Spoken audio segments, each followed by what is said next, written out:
Hello दोस्तों, स्वागत करते हैं आपका अपने यूट्यूब चैनल अध्ययन एक्सप्रेस में। दोस्तों, आज हम बाल विकास के मोस्ट इंपॉर्टेंट क्वेश्चंस की चर्चा करेंगे जो आपके एग्जाम के लिए बहुत इंपॉर्टेंट हैं। इसलिए दोस्तों वीडियो को ध्यान से देखें और लास्ट तक जरूर देखें।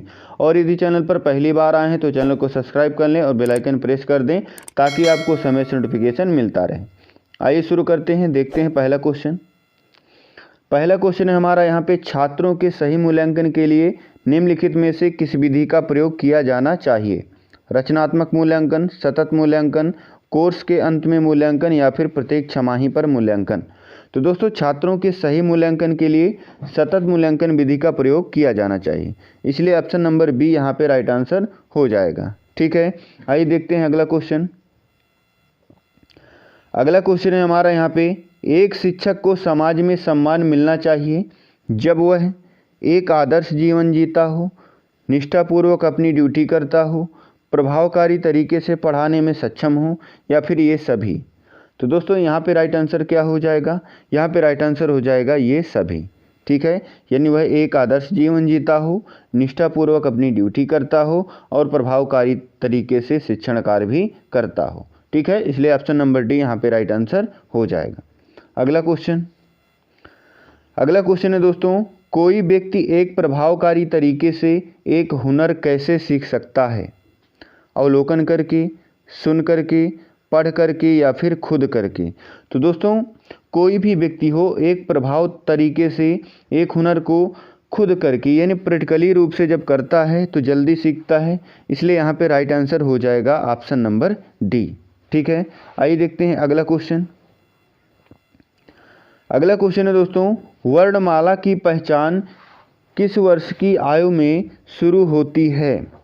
तो दोस्तों, वर्णमाला की पहचान बच्चा कितने वर्ष की आयु में करने लगता है? तो यहाँ पे क्या राइट आंसर हो जाएगा? यहाँ पे दोस्तों 3 वर्ष की अवस्था में बालक वर्णमाला की पहचान करने लगता है, इसलिए option number D right answer हो जाएगा। ठीक है, अगला क्वेश्चन है हमारा, विद्यार्थियों में सामाजिक विकास विकसित करने के लिए एक अध्यापक को क्या चाहिए कि वह जाने? विद्यार्थियों के व्यक्तिगत रुचियों को, विद्यार्थियों के शारीरिक विकास को, विद्यार्थियों के सभी पक्षों को या फिर विद्यार्थियों के कार्य निष्पादन को। तो दोस्तों, विद्यार्थियों में सामाजिक विकास विकसित करने के लिए एक अध्यापक को क्या करना चाहिए? तो यहाँ पे राइट आंसर हो जाएगा ऑप्शन नंबर सी, यानी विद्यार्थियों के सभी पक्षों को जानना चाहिए। ठीक है, इसलिए राइट आंसर हो जाएगा ऑप्शन नंबर सी। आइए देखते हैं अगला क्वेश्चन। अगला क्वेश्चन है दोस्तों, स्फूर्ति अवस्था कहा जाता है। स्फूर्ति अवस्था किस अवस्था को कहा जाता है? ऑप्शन में है शैशवावस्था, किशोरावस्था, प्रौढ़ावस्था या फिर बाल्यावस्था। तो दोस्तों, स्फूर्ति अवस्था बाल्यावस्था को कहा जाता है, इसलिए ऑप्शन नंबर डी यहाँ पे राइट आंसर हो जाएगा। ठीक है, इंपॉर्टेंट क्वेश्चन है दोस्तों, ध्यान दीजिएगा। अगला क्वेश्चन है हमारा, वातावरण वह बाहरी शक्ति है जो हमें प्रभावित करती है, किसने कहा है? दोस्तों, इंपॉर्टेंट है, ध्यान दीजिएगा। यह कथन किसका है? तो यह कथन हमारा रास महोदय जी का है। ठीक है, वातावरण वह बाहरी शक्ति है जो हमें प्रभावित करती है, यह रास जी का कथन है। ठीक है, आइए देखते हैं अगला क्वेश्चन। अगला क्वेश्चन है दोस्तों, जिस आयु में बालक की मानसिक योग्यता का लगभग पूरा विकास हो जाता है वह कौन सी अवस्था होती है? 14 वर्ष, 11 वर्ष, 9 वर्ष या फिर 6 वर्ष। तो दोस्तों, किस आयु में बालक की मानसिक योग्यता का लगभग पूरा विकास हो जाता है? तो ये दोस्तों 14 वर्ष की अवस्था में हो जाता है। ठीक है, इसलिए ऑप्शन नंबर ए यहाँ पे राइट आंसर हो जाएगा। अगला क्वेश्चन देखेंगे, मानव विकास के संबंध में कौन सा कथन गलत है? यहाँ पे दोस्तों ध्यान दीजिएगा, गलत कथन पूछ रहा है। विकास पूर्वानुमेय होता है, विकास सामान्य से विशिष्ट की ओर होता है, विकास रेखीय होता है या फिर विकास निरंतर होने वाली प्रक्रिया है। तो यहाँ पे दोस्तों कौन सा कथन गलत है?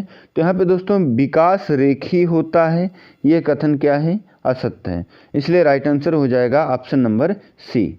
ठीक है, आइए देखते हैं अगला क्वेश्चन।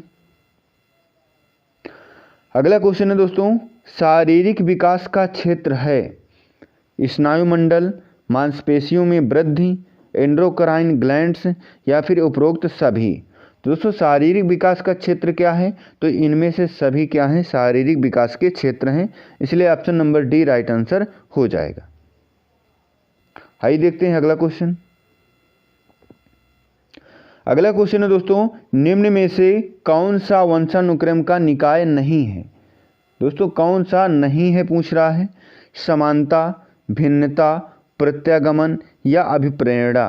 तो दोस्तों यहाँ पे राइट आंसर क्या हो जाएगा, यहाँ पे अभिप्रेरणा दोस्तों वंशानुक्रम का निकाय नहीं है, इसलिए राइट आंसर हो जाएगा ऑप्शन नंबर डी। ठीक है, आइए देखते हैं अगला क्वेश्चन। अगला क्वेश्चन है दोस्तों, 20वीं शताब्दी को बालक की शताब्दी कहा जाता है, यह कथन किसका है। इम्पोर्टेंट है दोस्तों, ध्यान दीजिएगा, 20वीं शताब्दी को बालक की शताब्दी किसने कहा था, Murray, Adler, crow and crow या फिर जेबी वाटसन। तो दोस्तों यह क्रो एंड क्रो द्वारा कहा गया था। ठीक है, 20वीं शताब्दी को बालक की शताब्दी क्रो एंड क्रो ने कहा था। आइए देखते हैं अगला क्वेश्चन। अगला क्वेश्चन दोस्तों, इस अवस्था को मिथ्यापक्वता का समय भी कहा जाता है। कौन सी अवस्था दोस्तों, ऑप्शन में है शैशवावस्था, बाल्यावस्था, किशोरावस्था या फिर प्रौढ़ावस्था। तो दोस्तों बाल्यावस्था को मिथ्या परिपक्वता का अवस्था भी कहा जाता है, इसलिए राइट आंसर हो जाएगा ऑप्शन नंबर बी। ठीक है, आइए देखते हैं अगला क्वेश्चन। अगला क्वेश्चन है, शैशवावस्था की विशेषता नहीं है। यहाँ पे दोस्तों विशेषता नहीं पूछ रहा है, ध्यान दीजिएगा। शारीरिक विकास की तीव्रता, दूसरों पर निर्भरता, नैतिकता का होना या फिर मानसिक विकास में तीव्रता। तो दोस्तों इनमें से शैशवावस्था की विशेषता नहीं है, तो यहाँ पे नैतिकता का होना। ठीक है, यह शैशवावस्था की विशेषता नहीं है। ठीक है, क्योंकि नैतिकता की भावना शैशवावस्था में लगभग नहीं होती है, इसलिए right answer option number C हो जाएगा। अगला क्वेश्चन है, शैशवावस्था की मुख्य विशेषता नहीं है।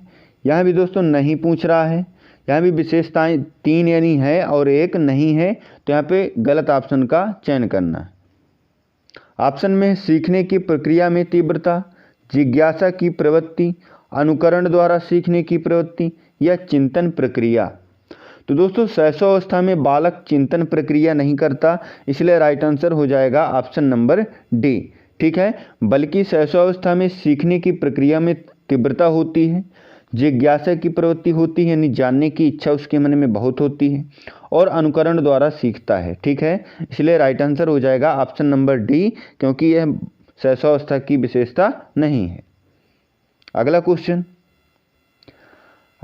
है दोस्तों, लॉरेंस कोहल वर्ग विकास के क्षेत्र में शोध के लिए जाने जाते हैं।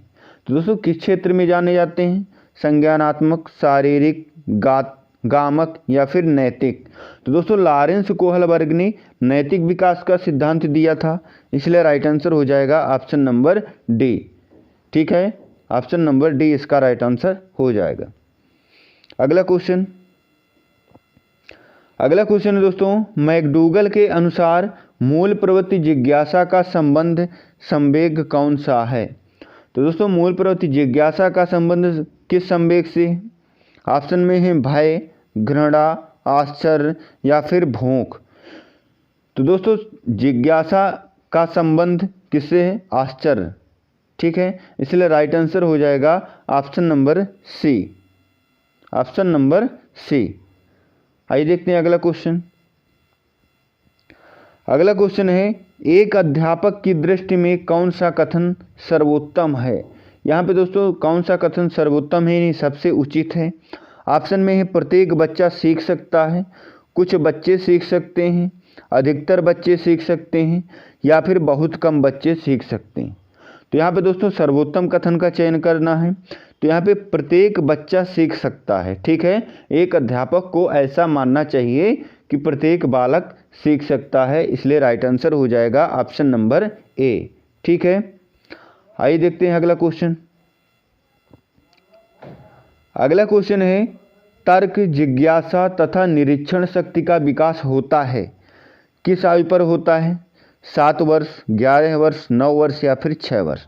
तो दोस्तों तर्क, जिज्ञासा तथा निरीक्षण शक्ति का विकास 11 वर्ष की अवस्था में होता है, इसलिए राइट आंसर हो जाएगा ऑप्शन नंबर बी। ठीक है, यानी बाल्यावस्था में। आइए देखते हैं अगला क्वेश्चन। अगला क्वेश्चन है दोस्तों, लास्ट है आज का। ब्रिजेज के अनुसार उत्तेजना भाग है। ब्रिजेज महोदय के अनुसार दोस्तों उत्तेजना किसका भाग है? ऑप्शन में है सामाजिक विकास का, शारीरिक विकास का, संवेगात्मक विकास का या फिर मानसिक विकास का। तो दोस्तों राइट आंसर क्या हो जाएगा? राइट आंसर हो जाएगा कि उत्तेजना संवेगात्मक विकास का भाग है। ठीक है, इसलिए ऑप्शन नंबर सी यहाँ पे राइट आंसर हो जाएगा। दोस्तों ये लास्ट क्वेश्चन था आज का, और यदि वीडियो अच्छा लगा हो तो लाइक और शेयर करना ना भूलिएगा, और यदि चैनल पर पहली बार आए हैं तो चैनल को सब्सक्राइब कर लें और बेल आइकन प्रेस कर दें, ताकि आपको समय से नोटिफिकेशन मिलता रहे और आपको ऐसी ही वीडियो प्राप्त होती रहे। मिलेंगे दोस्तों अगले वीडियो में। जय हिंद, जय भारत।